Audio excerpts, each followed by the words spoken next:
오늘 말씀의 제목을 한번 따라 하시겠습니까? 에베소서의 영적 교훈.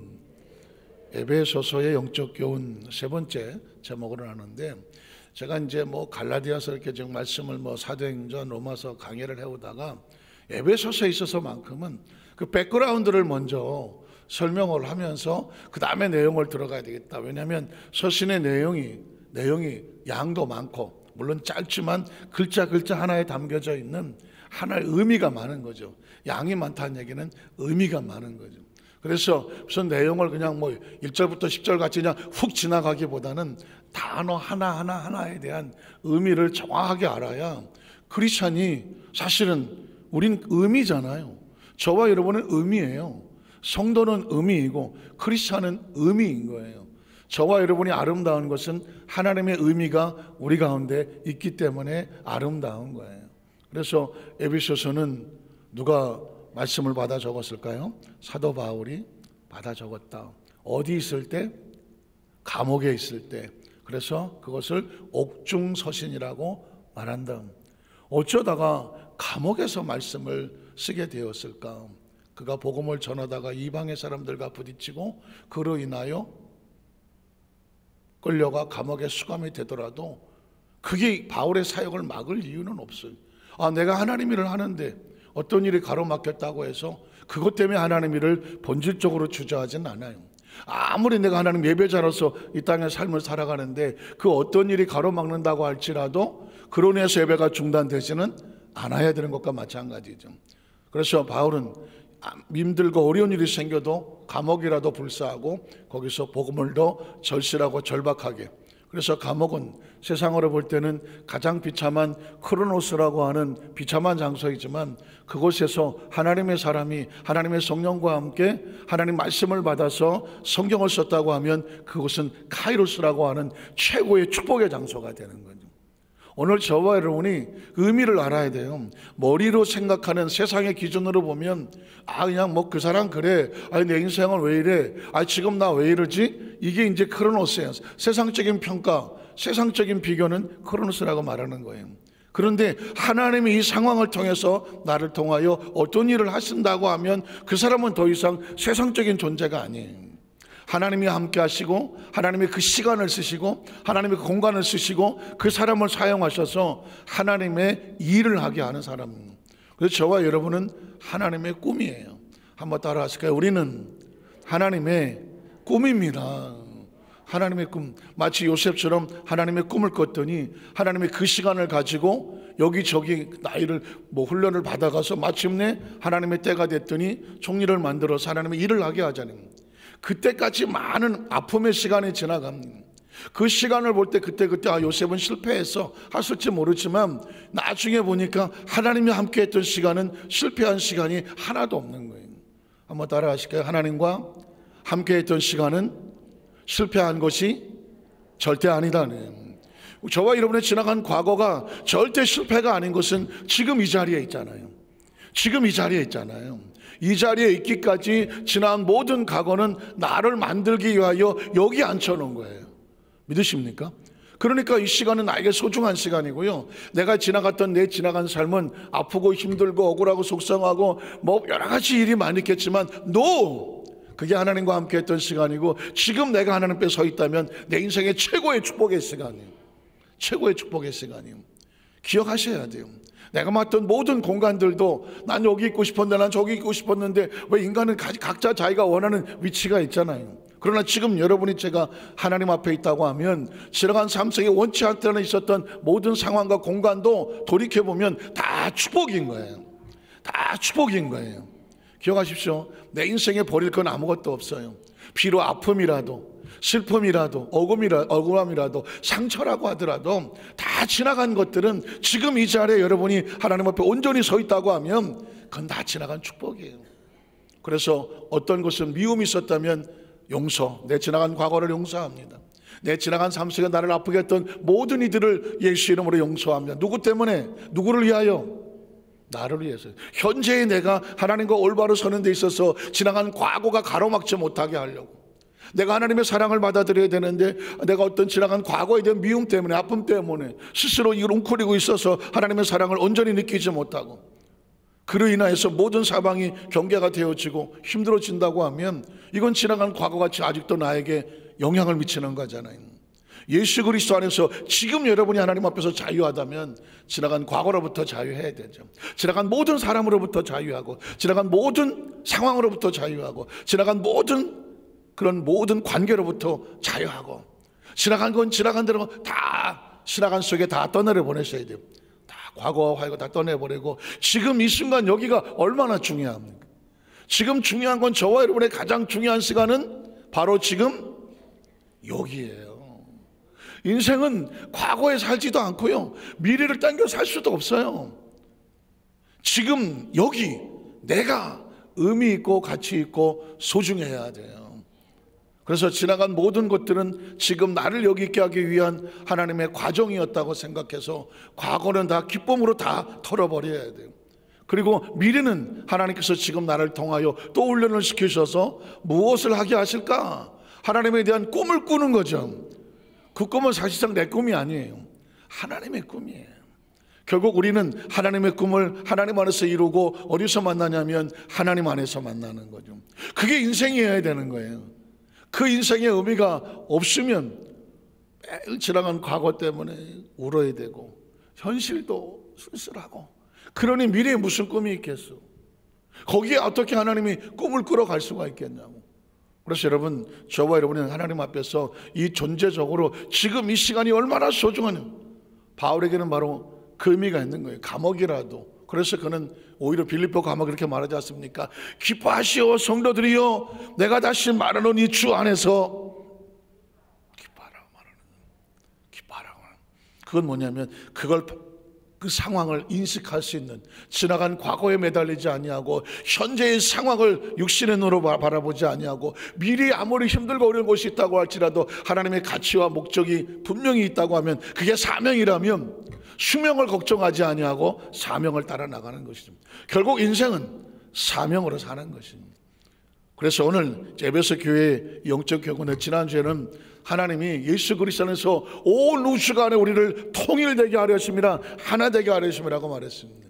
그러니까 넓은 눈으로 보면 우주는 몇 개일까요? 우주 2개다. 3개. 우주는 몇 개예요? 어떻게 알았어? 뭐 가보기나 했나? 여러분 보십시오. 좀 신기한 거예요. 우주는 그냥 다 통틀어서 하나잖아요, 그죠? 하나예요. 우주 안에 있는 것들은 그냥 다 우주라고 보면, 우주의 개념으로 보면 그냥 하나인 거예요. 이 우주 안에 엄청난 별들이 있죠. 상상도 안 되는 별들이 있어요. 숫자가 개념이 안 돼요. 뭐 알 수도 없어. 뭐 그저께 무슨 8천억 광년 전에 온 빛이 우리나라 우리 세계의 지구촌에서 어떤 전체 많은 것이 접수가 됐대요. 8천억 광년 전에 온 빛이 인제 만났대. 그 믿어야 되나 마다야 되나. 근데 과학자들은 이 빛은 8천억 광년 전에 쏘아서 온 거래. 그러니까 지금 우리는 상상하지 못하는 그 과학이 하는 얘기예요. 무슨 어디 로마 신화 쪽에 나온 책이 아니고, 그런 어마어마한 이 안에 엄청난 별이 있지만 우주 단위로 생각하면 몇 개예요? 1개야. 우주 안에 있는 별들, 그 말 한 문장으로 끝나는 거예요. 우주 안에서, 너 어디 우주에서 왔니? 너 어떤 우주에서 왔어? 하나야, 하나. 마찬가지 아닙니까? 지구라는 단어로, 지구촌으로 보면 화성인을 만났다고 그래요. 화성에 사람이 있어갖고, 아저씨는 어디서 왔어요? 난 화성에서 왔어요. 당신은 어디서 왔어? 우리 어디서 왔어? 우린 지구에서 왔어요. 오, 그래. 지구 괜찮아요? 아유, 잘 계셨죠. 화성은 어때요? 아유, 컴컴해요. 우린 단위대로 얘기하는 거예요. 지구에서 왔다, 또 화성에서 왔다. 군대에서 쓰는 말이 있잖아. 야, 너 고향 어디야? 서울입니다. 서울이 다 니네 거야? 서울 어디서 왔다고? 괜히 시비하려고 그런 얘기하는, 그냥 놀리려고 하는 소리 하는 거지. 그냥 서울서 왔다. 나 서울 사람이에요. 그래요. 서울이 얼마나 넓은데, 인구가 1000만이 넘고 그러는데 보통 이렇게 말하잖아. 나는 서울서 왔다고. 서울이 다 네 거야? 그냥 서울을 하나로 얘기하는 거잖아요. 너 고향이 너 어디서 왔어? 나 충청도에서. 충청도 저러다가 다 네 거야? 그냥. 아니, 그냥 충청도 하나, 경상도 하나로 보는 거 아닙니까? 그러니까 하나님 안에서 이 그리스도 예수 안에서 우리는 이 하나님의 나라는 4차원이잖아요. 시간과 공간을 초월하잖아요. 우리는 이 우주는 시간과 공간의 제한을 받잖아요. 예수 그리스도 안에서 이 4차원이란 존재와 3차원의 존재가 연합하여 하나라는 이 연합의 개념을 얘기하는, 그래야 예수가 이해가 된다니까요. 하나님이 세상을 이처럼 사랑하셔서, 하나님은 4차원 영적인 존재고 인간은 영과 육을 가지고 있는데 이게 어떻게 만나? 하나님이 찾아오지 않으면 못 만나요. 인간은 땅에서 하나님의 차원으로 갈 수가 없어 스스로. 그러나 하나님은 4차원은 3차원으로 올 수가 있지, 낮은 차원이니까. 그러면 누가 어떻게 와? 하나님은 오실 수밖에 없는 거예요. 독생자를 보내주셨으니, 이건 차원 이동이에요. 하나님이 육신을 입고 이 땅에 오셨으니, 그래서 그걸 성육신이라고 말했잖아요. 그래서 예수님은 한 손으로는 하나님의 손으로 손을 잡고 한 손은 육신의 손을 잡고 십자가에서 어떻게 둘이 하나가 되어 화목하게 하는 거죠. 그게 이제 그리스도의 십자가의 의미인 거예요. 하늘과 땅이 예수 그리스도로 인하여 연합해지고, 그래서 이 땅에 있는 존재가 하늘길이 열려서 어떻게 예수를 믿는 자마다 멸망하지 아니하고 영생을 얻게 하려 하심이라. I am the way, 정생 가는 길이야. 내가 영생이야. I am the life, 내가 생명이야. 그리고 내가 이 생명의 길을 가르쳐주는 진리야. 그래서 길이요 진리요 생명이라는 얘기는 뭐냐? 길이 없었던 육신의 이 땅에서 길이 생긴 예수 그리스도로 말미암아 하나님의 나라에 갈 수 있는 그 구원의 길, 생명의 길, 진리의 길이 열려졌어요. 그래서 인간은 3차원에 속해 살지만 4차원을 품고 살아갈 수가 있어. 그건 다른 피조물은 되지 않아. 오직 인간만 가능해. 왜 그러냐? 인간 자체가 육신을 가져서 3차원의 시간과 공간의 제한을 받지만 우리에겐 영혼이라는 게 있잖아. 그 영혼은 지구에 머물러 있을 수가 없어. 육체를 잃으면 그 영혼은 4차원으로 움직여야 돼. 하나님의 차원으로 가든가 하나님이 없는 어둠의 세계를 지옥이라고 말하는 거예요. 하나님과 함께 있는 그 세계를 천국이라고 말하는 것입니다. 천국은 뭐 그렇게 어려운 곳이 아니에요. 우리의 영혼이 하나님 안에서 자유롭게 교통하는 곳이 천국이고, 지옥은 딴 게 지옥이 아니에요. 하나님과 단절되어 그 영혼이 존재가 상실되어져 가는 것, 그런 걸 지옥이라고 말하는 것이죠. 자, 그래서 이렇게 돼버리면 이 에베소서의 이 통일이라고 하는 이 의미가 있고, 또 하나는 이제 오늘 본문 속에 들어가게 될 텐데요. 에베소 주요 내용을 한번 찾아보겠습니다.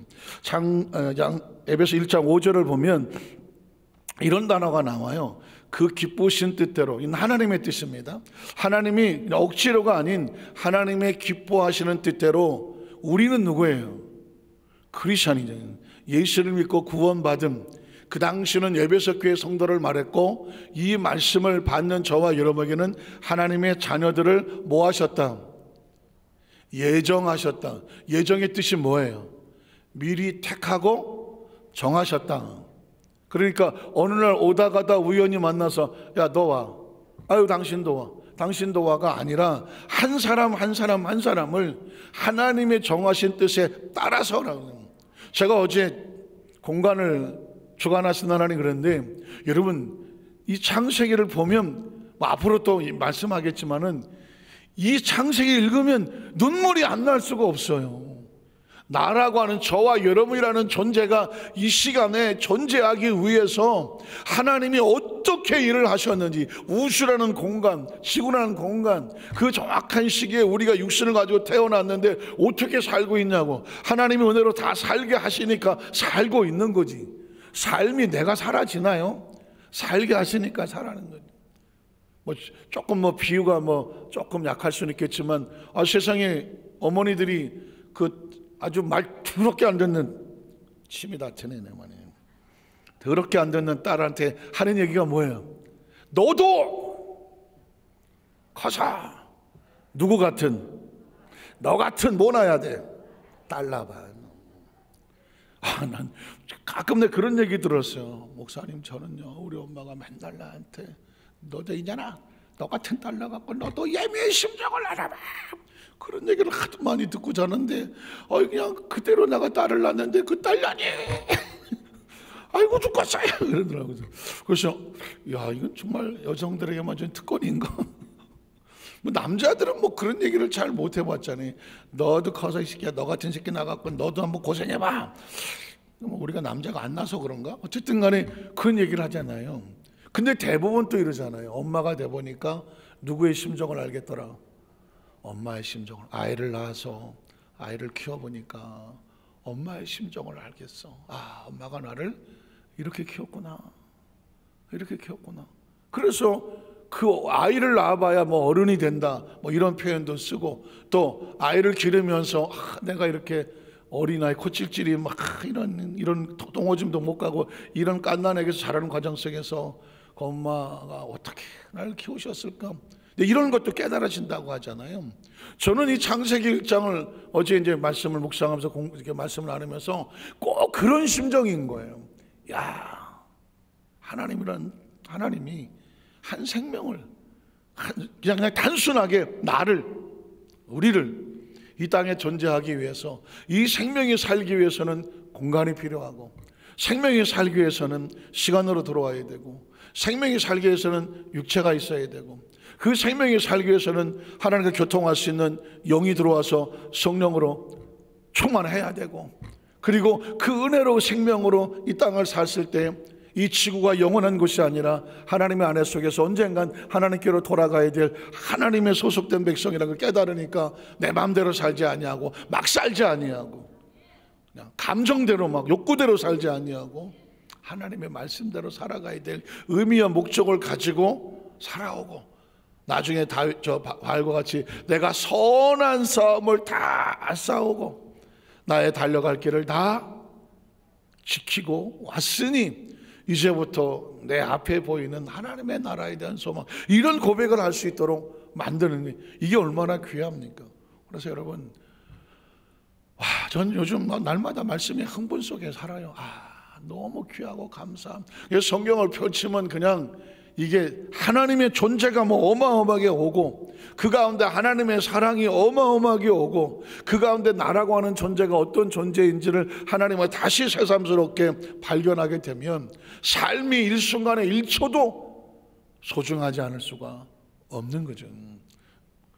지금 제가 그랬습니다. 이 에베소서 말씀을 나누면서 그냥 한 문단으로 읽어 내려가는 구절이 아니에요. 하나에 어렵게 말하면 신학적인 의미가 담겨져 있고, 또 믿음으로 신앙적인 의미가 담겨져 있고, 그리고 저와 여러분 하나님과 관계가 정해져 있고, 그리고 내가 누구인지에 대한 존재와 정체성을 말하고 있고, 하나가 소중한 단어들이에요. 자, 그의 기쁘신 뜻대로 이거 하나만 가지고도 하나님의 뜻을 놓으신 건, 그죠? 우리를 예정하사 우리가 누구인가 예정했다. 하나님의 계획 속에서 미리 정하신 존재다. 그런데 이 모든 것이 누구로 인하여? 예수 그리스도로 말미암아죠. 예수 그리스도. 그래서 예수 그리스도로 인하여 이 하나님의 뜻이 나에게 의미가 있는 거고, 예수 그리스도로 말미암아 우리라고 하는 우리가 하나님과의 관계 속에 의미가 있는 거고, 예수 그리스도로 말미암아 예정이라는 게 하나님과 안에서 예정됐다는 것에 대해서 우리가 얼마나 소중하고 귀한 존재인가를 누구로 말미암아? 예수 그리스도로 말미암아. 오늘 이 시간 예배에 참석한 성도들 가운데 오늘 이 시간에 귀를 활짝 열어주세요. 모든 설교자들이 그런 말 하겠지만 이건 그냥 설교가 아닌 거예요. 이건 설교가 아닌 거예요. 이 말씀이 저와 여러분의 머릿속에 영속에 새겨지면 그냥 생명이 되는 거예요. 생명이 되는 거예요. 생명이 되는 거예요. 전 여러분을 가르치지 않아요. 여러분 이런 정보가 있습니다. 좋은 이야기예요. 잘 적으셔서요. 여러분이 그냥 이렇게 알아두시면은 좋을 수도 있습니다. 물건을 팔라 하는 게 아니에요. 생명의 존재 자체의 의미가 이 한 구절만 가슴속에 박혀도 운명을 바꾸게 하는 거예요.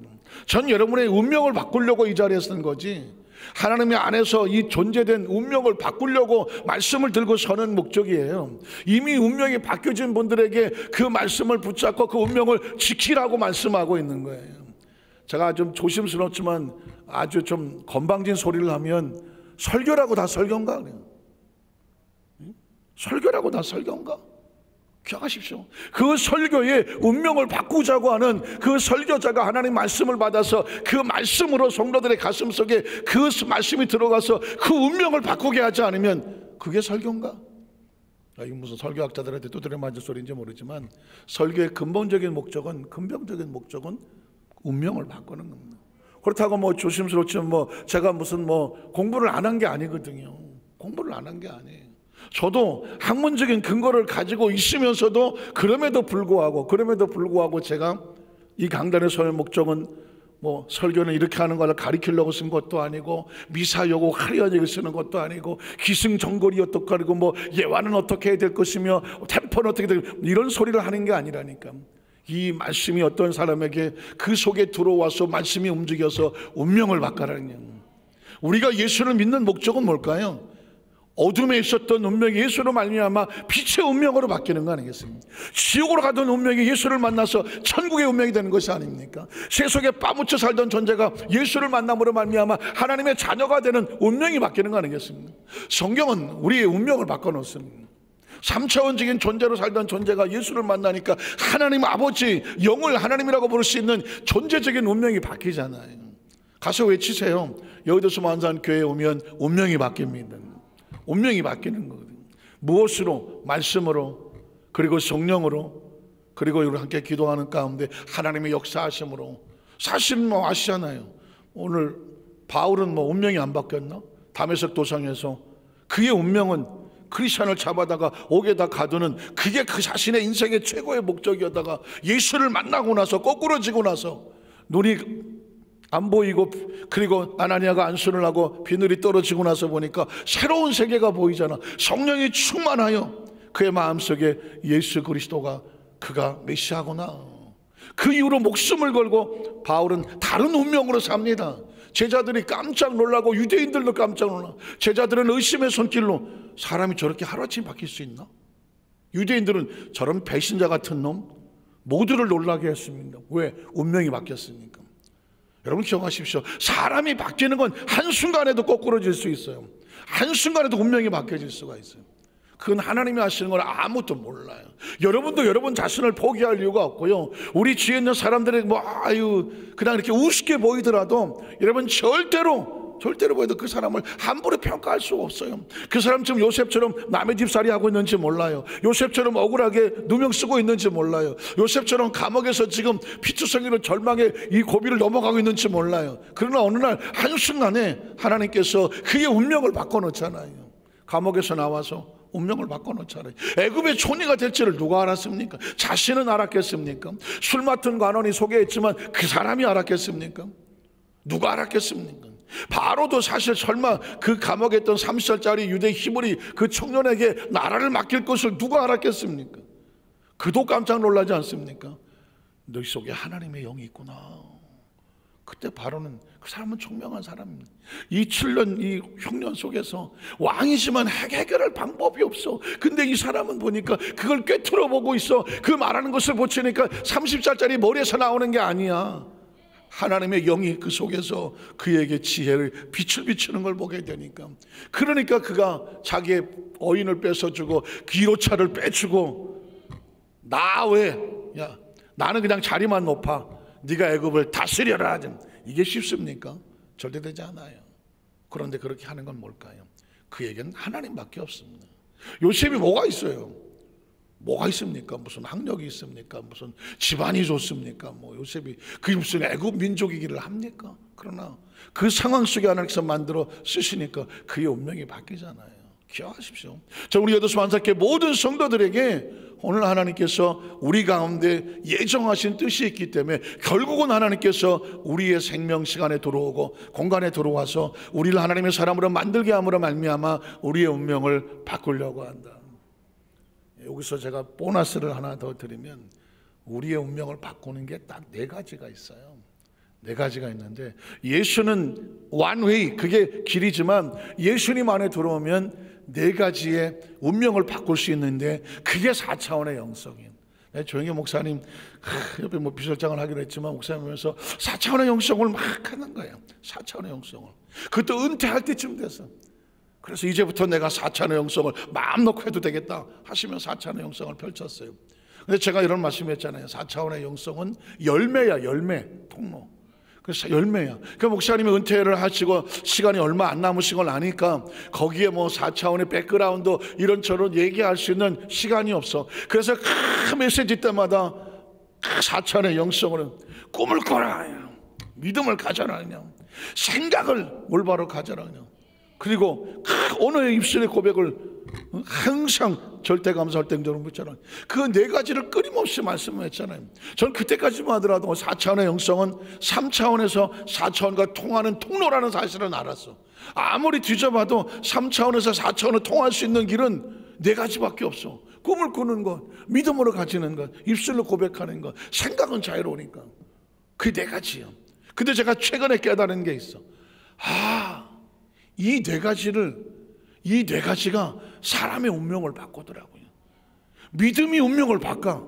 꿈이 운명을 바꿔. 그 사람의 생각이 어떠냐 해서 대저 그 의는 그렇다. 생각이 운명을 바꿔. 그리고 입술의 고백이 운명을 바꿔. 지난번 제가 기도원에 올라가서 설교할 때 입술의 고백이 운명을 바꾼다고 말해요.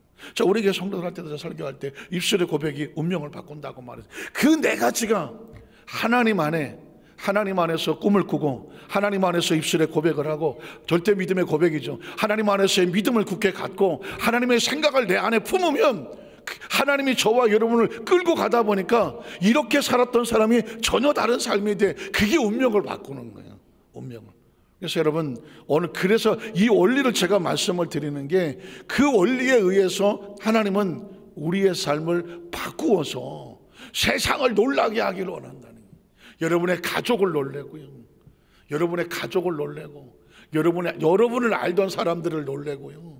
그리고 내가 내 자신에 놀래고 그리고 여러분을 뭐 무시하던 사람을 놀래게 하고 그랬어? 기억하십시오. 그게 뭐냐? 예수를 만나면 근본적인 목적은 운명이 바뀌는 거예요. 왜? 우린 하나님의 예정을 모르잖아요. 어떻게 될지를. 그런데 지극히 평범한 줄 알았지만 하나님이 예수를 그리스도로 말미암아 그 사람을 예정대로 끌고 가시며 전혀 다른 생각이 되는 거죠. 그래서 그로 말미암아 뭐가 됐다고? 하나님의 아들들이 되게 하셨다는 것입니다. 예수님을 구주로 믿으시면 아멘 하시기 바랍니다. 예수를 믿은 건 우연이 아니에요. 하나님의 계획 속에 있으며 하나님께서 우리를 어떻게 예수 그리스도로 말미암아 하나님이 우리에게 뜻을 두셨어. 요셉에게는 꿈을 주셨던 것처럼 저와 여러분에게는 하나님의 뜻을 주셨어. 하나님의 뜻을 주셨어. 그 뜻을 예수 그리스도로 말미암아 어떻게 하나님의 아들, 딸들이 자녀들이 되게 하셨다. 이런 의미를 가지고 있습니다. 그래서 여러분 꼭 기억하시는 것은 그 다음 절에 나올 거예요. 우리는 그리스도 안에서 그의 은혜의 풍성함을 따라 그의 피로 말미암아 속량 곧 죄사함을 받았다. 이제 그래서 이 에베소서에 계속 반복되는 단어가 뭐냐면 하나님의 자녀라는 단어가 계속 나올 거고요. 그 다음에 두 번째 나올 단어가 뭐냐면 피 흘림의 죄사함이라는 단어가 나올 거예요. 하나님의 자녀가 되기 위해서 우리가 씻김을 받아야 되는데 그 예수의 피로 말미암아 씻겨지는 죄사함의 목적입니다. 이것도 뭐 신학적으로 여러분들이 혹시 이제 이런 얘기 들어볼 때 한 번 예수 믿고 구원받으면 내가 무슨 어떻게 그냥 어떻게 살아더라도 그 제사함의 은혜가 그 효력을 잃지 아니하고 그리스도 하는 죄를 져도 하나님이 다 용서해 주시니까 걱정하지 마라. 이렇게 끌고 가는 약간 이상한 논리의 단체가 있습니다. 이 사람들이 이제 소위 말하는 구원파, 우리 안산에도 보니까 무슨 해갖고 무슨 죄사함의 거듭남의 비밀, 성경을 가르친다. 거기에 많은 사람들이 가요. 세상에 이런 게 어디 있어? 당신이 예수를 믿었다, 거듭났다, 하나님의 자녀가 됐다. 하나님은 과거와 현재 미래를 다 용서해 버렸다. 그러므로 당신이 어떻게 살더라도 하나님은 이미 다 용서해 버렸다. 아이고 이게 뭐야? 다시는 죄책감으로 고통당하지 마라. 자유하게 살아라. 그러니까 세상에 그러면 앞으로 그냥 마음대로 살아도 이미 나는 내 인생의 모든 죄값을 예수님이 다 했으니까 내가 아무리 엉망창 살아도 이미 나는 다 용납받은 사람이다. 이렇게 얘기하면 그럴듯하기도 하고 얼마나 그랬으면 좋겠어. 그냥 아무렇게나 막 살지. 그런데 여러분 보십시오. 예수를 믿은 사람은 구원의 은혜는 있지만 그 다음에 어떻게 살아야 돼요?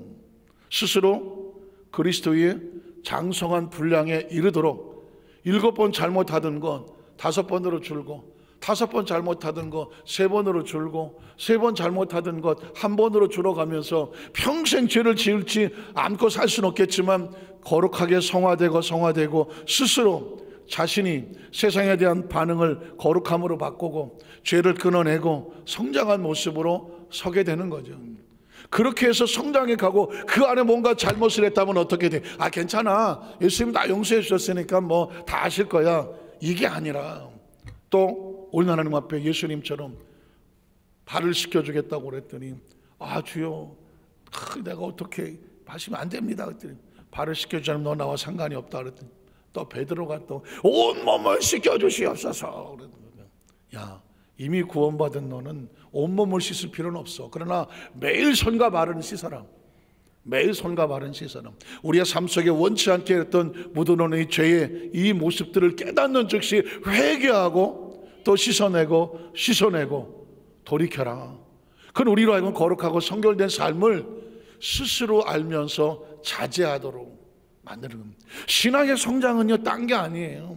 내가 예전에는 뭐 한 10번 막 그냥 화를 내든가, 뭐 아니면 못 참든가, 뭐 아니면 내가 뭐 어쨌든 성격적으로 좀 그런 게 있었다고 치더라고요. 그런데 하나님의 은혜가 들어오고 성령을 받고 믿음 안에 살다 보니까 그런 것들이 점점 어떻게 돼?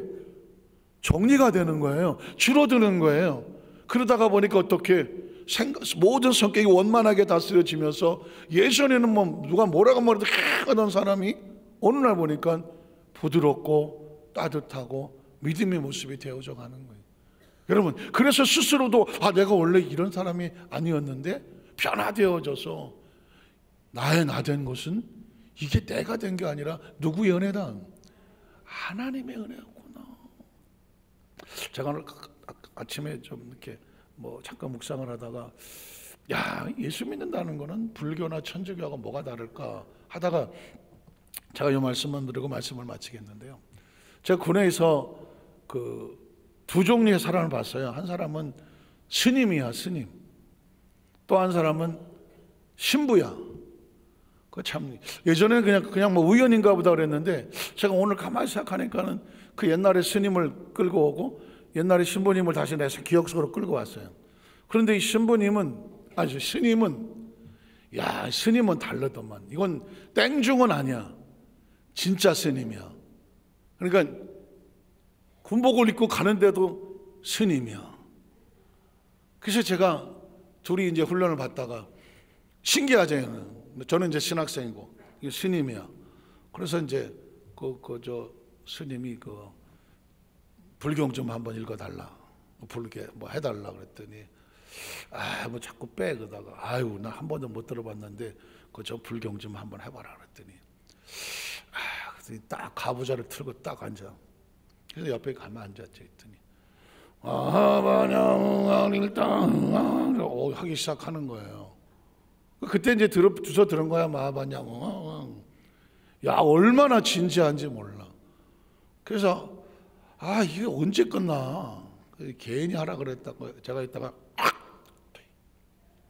그냥 뭐 어떻게 할 수가 없어서 그러다 그만해 할 수도 없어갖고 그랬더니 불경을 딱 끝내. 그러면서 나한테 이렇게 말해. 이렇게 거룩한 불경을 하는데 지저분하게 가래를 뱉다니. 그거 딱 그러는 거예요. 아니 내가 목에 뭐가 매워 했더니, 불경은 이런 자세로 듣는 게 아니요. 나무아미 답을 관세음보살. 내가 얼마나 미안해서. 그래 알았어. 근데 이 사람이 또 어떻게 하냐면 여름에 그냥 뭐 혹시 뭐 난닝구가 아니야. 빤스바람에 연병장 집합 이런 거 하거든요. 밤에 자는데 갑자기 빰빠라. 그래서 빰빠라가 뭐냐면 빤스바람에 연병장 집합이야. 그러면 그냥 어디로 모여? 주로 이제 오늘 모기 회식하는 날이다. 화장실 뒤로 집합. 그러면 빤스바람에 여름에 그 화장실 뒤로 가봐. 온 모기가 달라들지 않겠습니까? 그게 이제 모기 회식한 날이라고. 그래갖고 내가 잡았어. 그랬더니 날더러 잡지 마시오. 모기한테 보니까 잡혀야지. 그랬더니 살생은 금합니다. 이야, 나는 이 기독교 신학상은 때려 잡느라고 정신이 없는데 이 스님은 살생을 금합니다. 다 뜯기고 있더만. 이야, 그때 아주 신기한 눈으로 봤어요. 이 사람은 별종이야. 그러니까 이 보통 속세 사람은 아니야. 앞으로 어떻게 살아갈지 걱정은 되더라고. 그냥 성품 자체가 선해. 진짜 자비하더만 보니까 모기한테 온몸을 뜯겨도 나무아무탑을 하고 있어. 근데 또 신부를 만났어. 가톨릭대를 나와갖고 신부야. 그런데 쫄병인데, 우리 쫄병인데 나보다 나이가 많은데 쫄병이에요. 근데 이 친구는 그냥 생긴 게 무슨 성자같이 생겼어. 얼굴에 뭐 독이나 화나 이런 게 없어. 야, 너 했을 때 잘했습니다. 너 어떻게 군대 왔냐? 모르겠습니다. 야, 그래 나중에 이렇게 보면 그냥 이제 조금 여성스러워. 행동 거치가 뭐 운동 이런 것도 없고 뭐 나중에 보니까 천주교 신자 그 교육생들 모아놓고 애들 강론하고 있어. 그래서 제가 그랬어요. 하나님, 전 예수 믿는 기독교 신학생인데요. 신앙하다 공부 크리스천인데요. 아니 스님도 보니까 저건 진짜 스님 같아. 근데 이 신부를 보니까 이것도 그냥 태생이 신부야. 난 그거 못하겠죠. 나는 예수 믿는 크리스천이거나 난 먼저 뭐 전도사 목사가 될 사람인데 아니 뭐 모기가 젖뜯는다고 해서 다 뜯어드시오. 나 그거 못하겠어. 그리고 전 원래 액션이 크고 좀 막 이런 스타일, 운동 좋아하는 이런 스타일인데 거기 갖고 야 너 어떻게 왔어요? 잘 모르겠습니다. 너 이거 안 돼 나는. 그러니까 내가 어떤 마음이 드냐면 난 스님도 아니고 난 또 신부도 안 되고 그래서 너는 그러면 이제 신부 되면 결혼 안 하냐 했더니 안 합니다. 난 장가는 가야 되겠네. 내가 보면서 내가 고민한 적이 있었어요. 야 이 중은 원래 저렇게 생긴 사람이 중이 되는가 보다. 신부는 내가 잘 몰랐는데 저렇게 해야 신부가 되는. 아니 세상에 너 결혼 안 하냐 했더니 안 합니다. 아니 그 천진난만하게 그럴 수가 있어? 뭐 고민도 안 해. 안 합니다. 그 참 이상한 놈이네. 그래서 제가 고민을 많이. 나는 여전히 혈기방장하고 축구하다가 이씨 안 되지 하고. 야 나는 뭘까 나는. 예. 그랬거든요. 제가 이제 한때 제가 교회도 안 나가고 막 버스 타면 군복 입고 그냥 뒷자리에 쫙 뻗으면 일부러 술 취한 것처럼 쫙 뻗으면 아무도 안 와.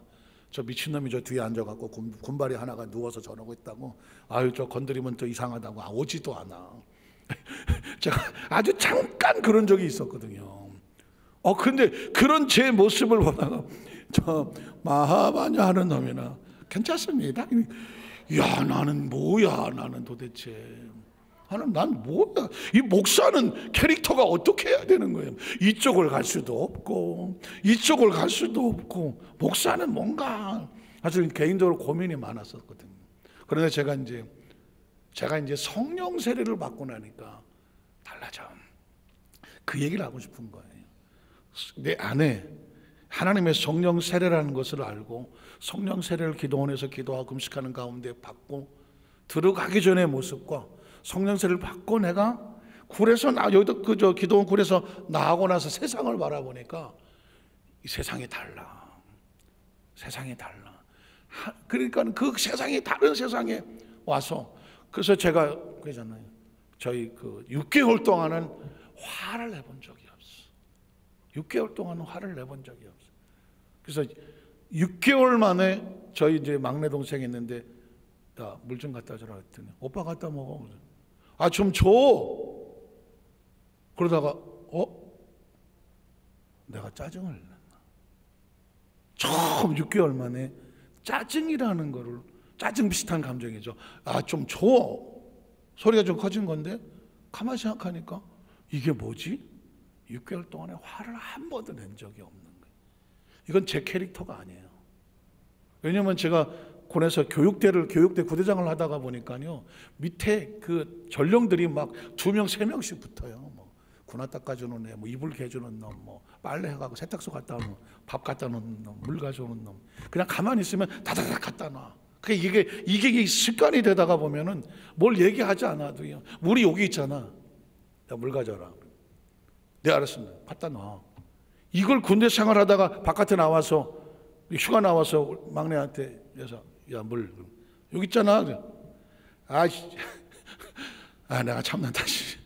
이런 게 있었거든요.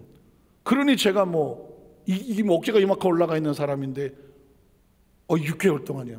성령세를 받고 나니까 화가 없어. 짜증도 없고. 그리고 그때 처음 알았어. 그때 쌓이냐. 너 6개월까지는 내가 너를 붙잡아 줬어. 이제부터는 그런 상황이 다가오면 네가 그거를 자제하고 이겨내고 휩쓸리지 말고 은혜로 그것을 성장시켜봐. 그걸 깨달았어요. 그러니까 은혜는 그래. 왜 처음 예수 믿고 구원받고 막 은혜 성령 받고 막 열심히 하던 사람이 어느 순간에 주저앉기도 하고 또 어떤 순간에 좀 사람이 원래 모습에서 달라지기도 하나? 이건 뭐냐면 하나님이 어느 시간은 붙잡아줘. 그 다음에 이제 그 성령 받기 전과 성령 받고 난 후에 자신의 모습에 달라짐을 깨달았다면 그 다음에 어느 쪽으로 가야 되겠어? 은혜를 지켜야 돼요. 그걸 성숙하고 성장하면서 이제는 누가 시켜서 그렇게 만드는 것이 아니라 스스로 어떤 상황이 되더라도 그것들을 보면서 품을 수 있는 이 가슴을 넓혀나가야 돼요. 이걸 밝혀나가야 돼요. 그래서 그걸 뭐라고 말하냐면 아이가 어렸을 때는 요만하지만 성장하고 성숙하고 성숙해지잖아요. 성숙하면 다르잖아요. 아직 성숙하지 않은 걸 미성숙이라고 말하잖아요. 조금만 이래 막 자기밖에 모르고 막 안 되면 왜 그래? 어린아이같이 미성숙해서 그렇잖아요. 세월이 한 70, 80 이렇게 아니 그 더 가면 전복 무슨 정읍의 어떤 무슨 할아버지 107세 할아버지처럼 110세 할아버지처럼 장수의 비결이 뭐냐고 물었더니 한번 따라 하실까요? 냅둬버려요. 냅둬버려요. 꼭 하셔야 돼요. 한 번 더 크게 냅둬버려. 아니 그랬어요. 뽀빠이 성령이 찾아가서 아유 할아버지라고 부르지 마. 그럼 뭐라 부를까요? 형님이라고 불러. 그래서 뽀빠이도 한 70 넘었는데 그래서 102살 먹고 107살 먹게 형님 그래 형님이라 그래. 형님은 어떻게 이렇게 107살까지 살았냐 그러니까는 나도 한 70 먹고 날 때는 힘들었어. 근데 어느 날 보니까 그냥 옆에 애들이 점점 없어지기 시작해. 그때 깨달았지. 뭐야 그랬더니 어떤 일이 벌어지면 냅둬버려. 냅둬버려 보니까 성질 급한 것도 지가 알아서 다 갔는데 어느 날 보니까 없어. 그래서 어떻게 해? 그냥 냅둬버리니까 이렇게 오래 살는데. 여러분 보십시오. 굉장히 중요한 거예요. 여기다가 이러고 살면 내가 나를 옥죄이잖아. 근데 이거를 부정적으로 반응하지 않는 거지. 내 속에서 이 생명의 에너지를 쓸데없는 데 쓰지 않는 거죠. 자유하는 거죠. 그래서 여러분 냅둬버리셔야 돼요. 근데 우리는 그걸 어떻게 냅둔다고 하느냐? 맡겨버려. 누구한테? 하나님 앞에. 그래서 하나님 앞에 맡기는 걸 뭐라고 말한다? 기도라고 말하는 거야. 너 염려 근심이 왜 깨? 맡겨버려라. 그래야 뭐가 돼? 마음이 편안하고 생명도 지키고 내 시간도 지키고 내 공간도 지키고 내 존재도 지키고 가정도 지키고 내 관계도 지키고 공동체도 지켜나가는 우리 만삭교 성령 되시기를 주의 이름으로 축복합니다. 기도하겠습니다. 하나님 아버지 감사합니다.